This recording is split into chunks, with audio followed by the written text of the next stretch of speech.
kiblatnya di mana gitu. Udah aku cariin di laci-laci, di lemari, di meja-meja sini, itu nggak ada. Karena itu tuh penting bagi kita kalau misalnya lagi sakit nggak.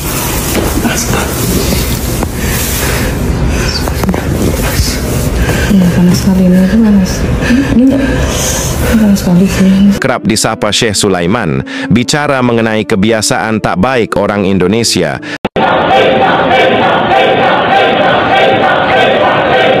Langsung kena karma para sahabat.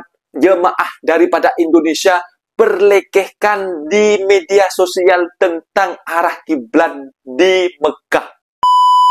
Assalamualaikum warahmatullahi wabarakatuh. Jumpa lagi para sahabat dan teman-teman dengan Mas Farhan. Gimana kabar-kabarnya? Semoga kalian semua sehat-sehat saja. Dan yang baru bergabung di videonya Mas Farhan, jangan lupa bantu sokongannya dengan like, comment, share, dan subscribe-nya. Terima kasih banyak-banyak yang sudah bantu sokong di channel ini. Semoga kalian semua dimurahkan rezekinya, dipanjangkan umurnya, dijauhkan dari malak bahaya oleh Allah Subhanahu wa Ta'ala. Amin amin ya rabbal alamin.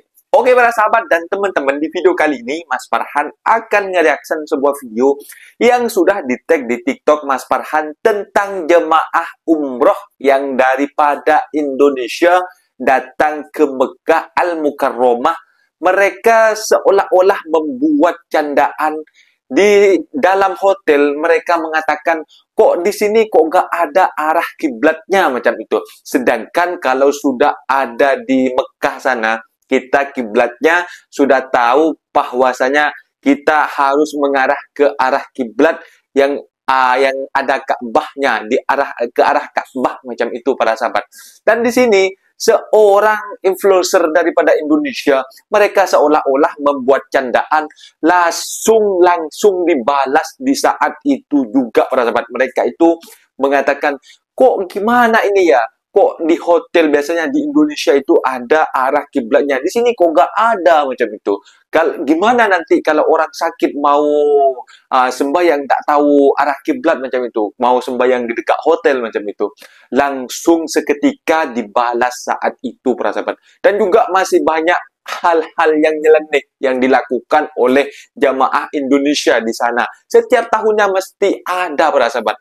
Daripada umroh ataupun haji ada para sahabat. Dan para sahabat penasaran seperti apa video itu, kita simak sama-sama. Apa-apa benda boleh komen dekat bawah, asal jangan bergaduh. Ini dia videonya.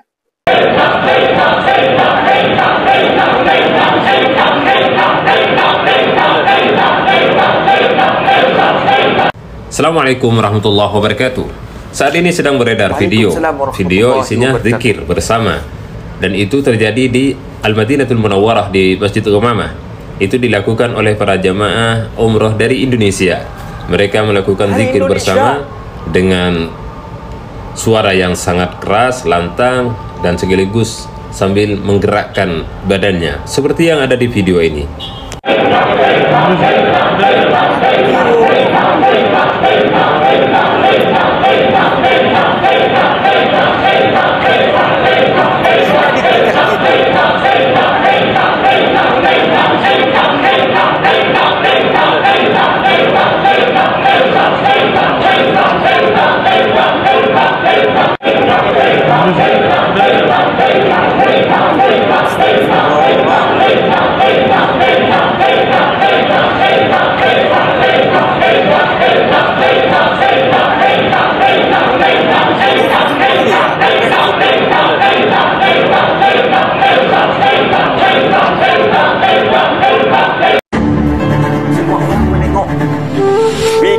Aksi tak terpuji dilakukan oleh pesilat asal Indonesia yang melakukan gerakan bela diri di pelataran Masjidil Haram. Pesilat tersebut diketahui bernama El Kurniawan. Tampak dalam video, pesilat itu melakukan gerakan bela diri dengan pakaian ihram lengkap. Banyak netizen yang berkomentar, fungsi masjid adalah tempat untuk beribadah, bukan untuk hal-hal lain di luar ibadah. Semoga tidak ada lagi yang melakukan hal seperti di video ya. Simak videonya. Jamaah Indonesia ditahan askar gara-gara menggunakan audio transmitter. Kalau kamu lagi persiapan untuk umrah atau mungkin sedang di Tanah Suci, ada kabar penting banget nih yang perlu kamu ketahui. Di Masjidil Haram dan Masjid Nabawi, sekarang ada aturan baru loh. yaitu dilarang menggunakan audio transmitter. Audio transmitter itu apa sih? Audio transmitter itu alat kecil yang biasanya dipakai pembimbing umrah atau mutawif untuk membimbing doa atau mengkoordinasi jamaah lewat headset. Sebenarnya menggunakan audio transmitter lebih praktis sih, tapi ternyata alat ini bisa mengganggu sistem komunikasi penting di Masjidil Haram, seperti frekuensi komunikasi dan keamanan di sana. Beberapa waktu lalu ada jamaah umroh dari travel lain yang mendapatkan peringatan dan ditahan karena menggunakan audio transmitter pada saat umroh. Jadi, lebih baik Sobat Nabawi patuhi aturan terbaru ini ya. Tenang aja, ada cara lain kok agar kamu tetap terhubung dengan rombongan. Pertama, dengarkan briefing dari pembimbing sebelum masuk Masjidil Haram. Kedua, jangan lupa catat atau hafalkan titik kumpul kelompokmu. Ketiga, selalu jalan bareng rombongan, jangan terlalu jauh.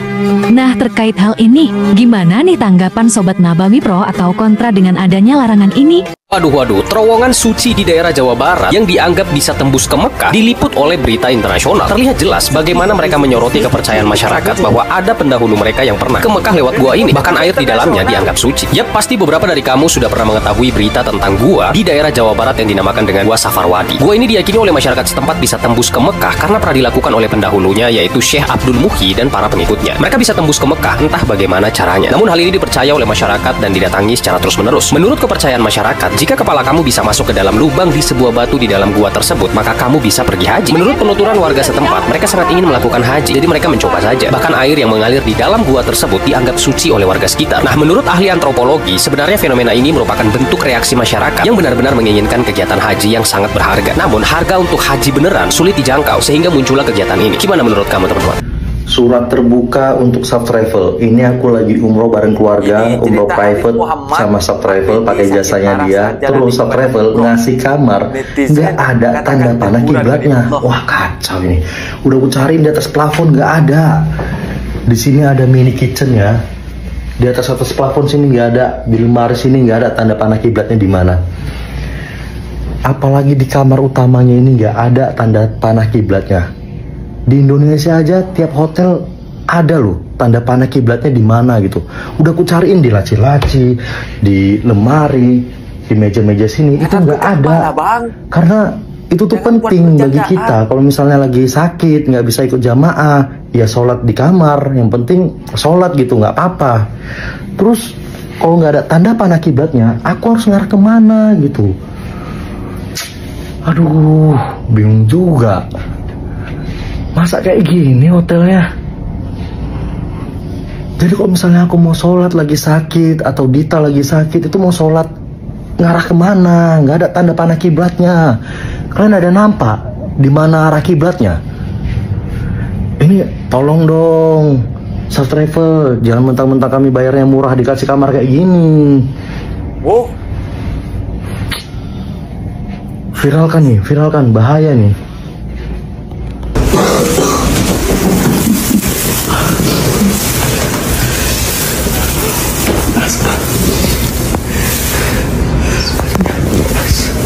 Ini panas sekali, ini panas. Ini panas sekali sih, ini sama panasnya. Ini lebih panas tenggorokannya.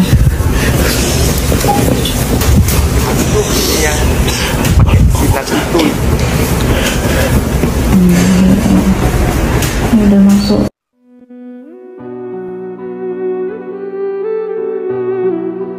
Ulama besar asal Madinah, Syekh Profesor Dr. Sulaiman Ar-Ruhaili atau akrab disapa Syekh Sulaiman, bicara mengenai kebiasaan tak baik orang Indonesia saat melaksanakan ibadah di Tanah Suci.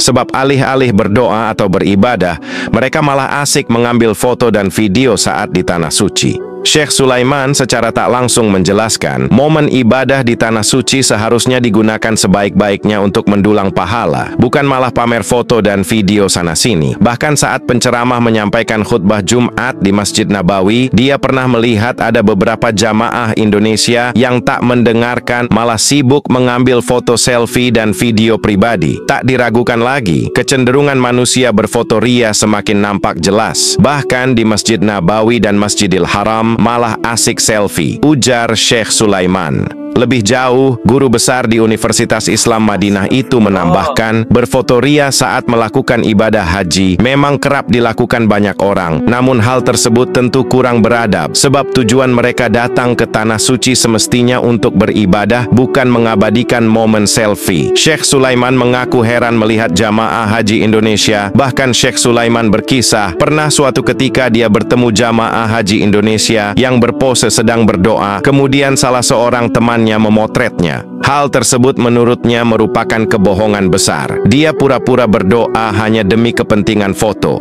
Bahkan mereka berbohong saat berdoa. Minta tolong ke orang lain, "Hei, fotokan aku," sambil memperagakan gerakan berdoa. Foto-foto tersebut lantas dibagikan atau ditunjukkan ke sosial media dan teman-temannya. Syah dan mereka akan mengira jamaah haji tersebut sungguh-sungguh berdoa saat berada di tanah suci. Begitu kembali ke Indonesia, mereka pajang foto mereka dan mereka pamerkan ke orang-orang seolah sedang berdoa khusyuk.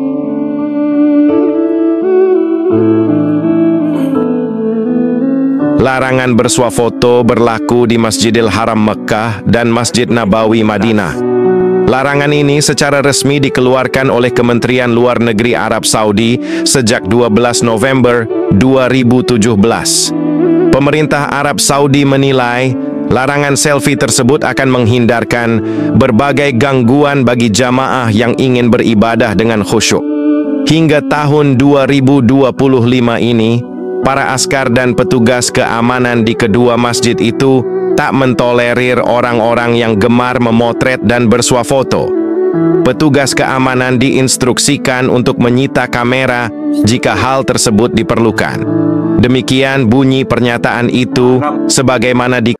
Nah, itu dia para sahabat dan teman-teman video yang sudah kita simak bahwasanya memang diharamkan untuk mengambil sebuah potretan foto yang berlagak seolah-olah berdoa di depan Ka'bah dan fotonya dipajang ketika pulang ke Indonesia. Bahkan imam masjid besar di Mekah itu mengatakan bahwasanya orang Indonesia, jemaah kita itu banyak orang yang berbohong macam itu. Ketika khutbah Jumat mereka tidak mendengarkan khutbah, malah menyibuk tentang main HP dan juga diupload di media sosialnya macam itu. Dan itu juga ada sebuah video influencer daripada Indonesia yang melakukan percandaan di hotel di sana para sahabat ketika melaksanakan umroh, langsung kena karmanya dibalas saat itu juga para sahabat. Makanya kita harus menggunakan tem kita ketika pergi ke tanah suci, bukannya untuk main-main. Hanya orang-orang tertentu saja boleh pergi ke sana. Orang yang berduit sahaja para sahabat boleh pergi ke sana. Kalau kita tak mampu, kita tak akan pergi. Makanya kita gunakan tem kita khusyuk untuk beribadah kepada Sang Maha Pencipta, bukannya menyibuk tentang untuk media sosial macam itu. Malulah kita para sahabat, setiap tahun, setiap haji, setiap jamaah umroh, mestilah adalah di negara kita ini yang selalu mencerminkan cermin yang tidak baik para sahabat. Semoga jadi pelajaran kepada jemaah umroh selanjutnya akan memperbaiki etika ke depannya macam itu para sahabat. Mungkin videonya sampai di sini para sahabat dan teman-teman. Apabila ada kata benda yang silap, Mas Farhan minta maaf sebesar-besarnya. Mohon dibenarkan di kolom komentar. Mas Farhan undur diri. Assalamualaikum warahmatullahi wabarakatuh.